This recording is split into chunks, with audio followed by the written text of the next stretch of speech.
Isang mapagpalang umaga po sa inyong lahat. As we have entered a new liturgical year, we also greet all of you as a faithful of the Church a blessed new year. By this time, with the first Sunday of Advent, we entered a new year and we will be reflecting on the Gospel of St. Luke as we go through the year. And we have this Sunday of Advent, this Advent season, as we all know, as a very good time for us, an opportune time for all of us to prepare for Christmas. Pero hindi lang naman po tayo inihahanda ng panahong ito sa paparating na Kapaskuhan. You will still hear in the coming days some stories about how will the end of times be. Hindi lang tayo naghahanda sa Pasko, tayo din po ay naghahanda sa muling pagbabalik ni Jesus. And lest we forget, we also prepare ourselves not only for Christmas, not only for the second coming of Christ, but at everyday coming of Christ into our lives. Ang araw-araw na pagdating ni Jesus sa ating buhay. And maybe you might ask, Father, you've been telling us to prepare. You've been telling us to look forward for Christmas, for the second coming of Christ, sa araw-araw na pagdating ng Diyos. Ngayon naman po, papaano namin ito gagawin? How are we going to wait?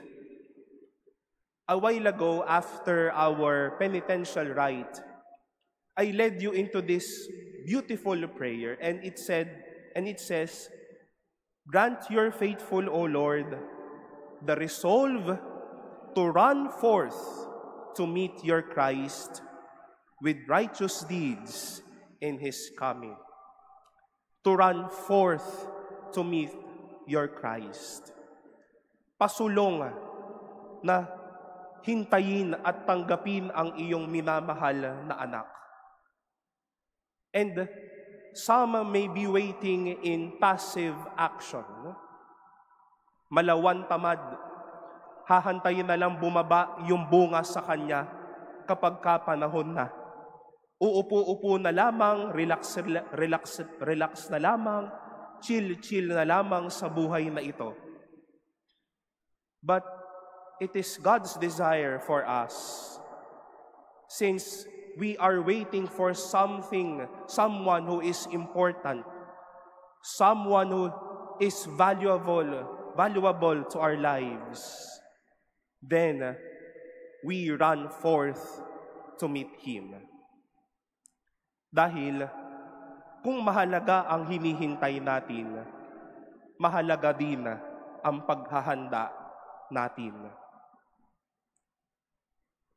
Some 2 years or a year ago, I led a parish community in their parish recollection. And I was telling the mommies, the titos, and the titas, sa araw-araw na ginawa ng Diyos, na nagtrabaho si mister o pumasok sa eskwelahan ang anak ninyo. At kapag nakita ninyo sa orasan, mag-aalas 5 na, mag-aalas 6 na, papaano nyo po hinahanda ang bahay ninyo? At tila masasabi, ayan na, padating na si mister. Alas 5 na ng hapon. Pagluluto ko na sila, lilinisin ko na ang bahay, ihahanda ko yung mga pamalit nila. Lulutuan ko sila na mainit at masarap na pagkain. Bibigyan ko sila ng malamig na tubig. Because they are precious to you. Someone that you wait for, you will long and wait with that kind of value because they are important to you. O baka ginagawa lang po ninyo, ito na naman tong lalaking to. Dadating na naman. Bahala ka sa buhay mo. Ito na naman tong mga anak ko. No? Yung nilinis ko ng buong araw, magiging distraction lamang pagdating ng 10 minuto. And we've been trying ourselves to prepare for December 25. And these 4 weeks of preparation are but days to at least first and foremost rediscover inside our hearts that Jesus is someone that is important to us.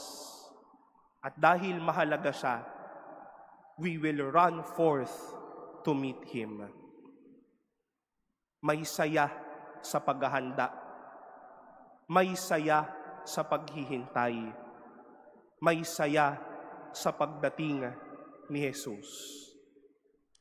But lest we also forget, hindi naman po sinabi lang nung dasal na the grace to run forth to meet your Christ, but it is ushered with an important mission. The grace to do righteous deeds. Parte po ng paghahanda ang pamumuhay sa kabutihan. Parte ng paghahanda sa pagdating ng isang taong espesyal at mahalaga sa atin. Ang paghahanda din ng puso natin upang tanggalin ano ba ang masama, ano ba yung makasalanan, ano ba yung mga nagpapagulo sa ating buhay. Dahil ayan ang mga bagay na hindi naghahanda sa atin. Ayan ang mga bagay na tila inaalis sa atin kung ano nga ba ang mahalaga. Ayan ang mga bagay na nagtatanggal sa pagtanaw kay Jesus.